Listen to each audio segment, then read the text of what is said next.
In the last lesson, we have learned that in order to turn naive questions into good ones, we have to formulate our question by making its four components explicit.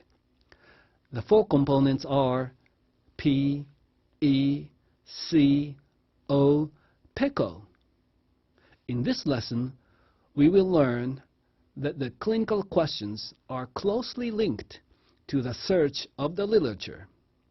Very typically, we will use P and E and sometimes C to look for evidence in the publications.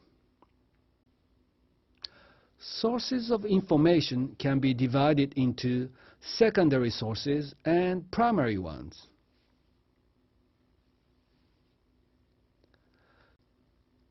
Secondary sources are databases of pre-appraised articles, that is, articles whose quality and clinical relevance has already been appraised by someone else.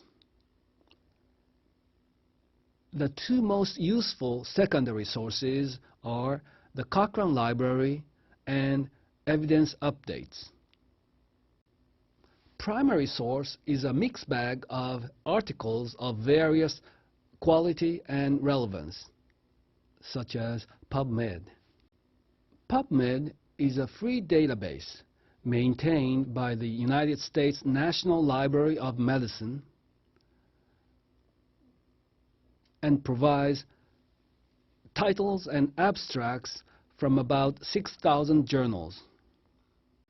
The number of articles entered into PubMed has been increasing over the years, nearing 1 million in the year 2011.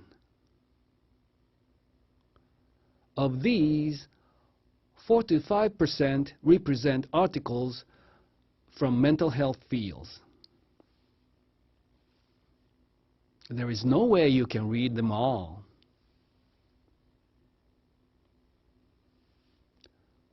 We saw that the best evidence for treatment may come from RCTs. The number of RCT papers in PubMed has also been increasing, nearing 25,000 per year for all fields of medicine altogether, and more than about 2,000 per year for mental health. It will be stupid, well, if not impossible, to try to read them all. In fact, only a fraction of them are worthy of your time and effort.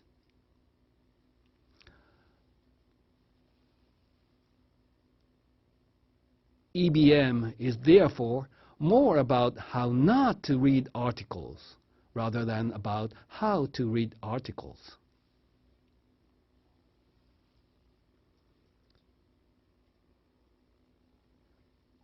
So let's first start looking at the secondary sources, namely the Cochrane Library, with simple keywords. You can also use these limited keywords in evidence updates. This is the URL for the Cochrane Library, and this is the URL for evidence updates.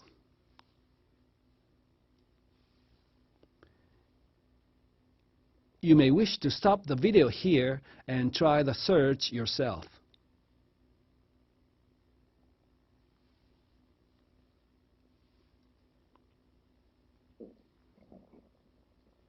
Have you found anything? When neither works, you can resort to PubMed.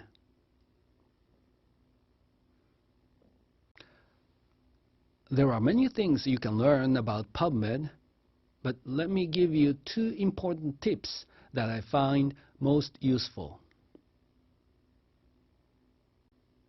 First, use mesh to expand your keywords. Mesh is a keyword with which each article in PubMed is indexed. So, if you can find appropriate mesh, your search will be more comprehensive. Second, you also have to use the so-called methodology filter. There are several ways to do this, but the most efficient is clinical queries here. You can pick the category of the clinical question you have and also choose the scope, either broad or narrow. So this was your clinical question. Patients with bipolar I disorder in remission, combined valproate plus lithium in comparison with valproate alone, which has fewer relapse rates. As I said, the keywords usually comes from P and E and sometimes from C. So you can use valproate and lithium and bipolar.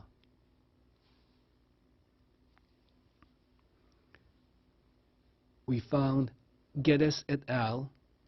Lithium plus valproate combination therapy versus monotherapy for relapse prevention in bipolar I disorder, published in The Lancet in 2010.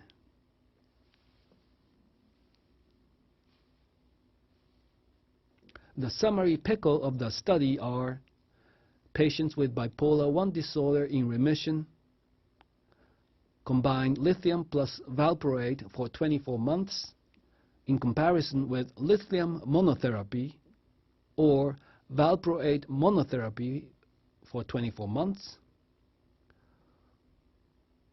which will reduce switching treatment due to a new mood episode.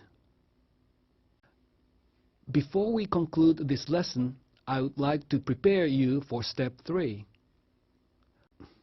Please visit our department homepage here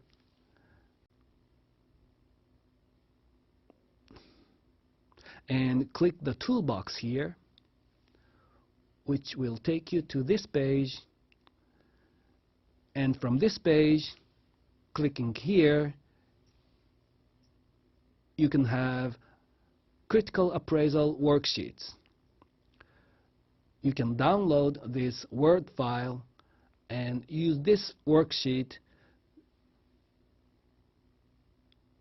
for the critical appraisal that we will learn about in step 3.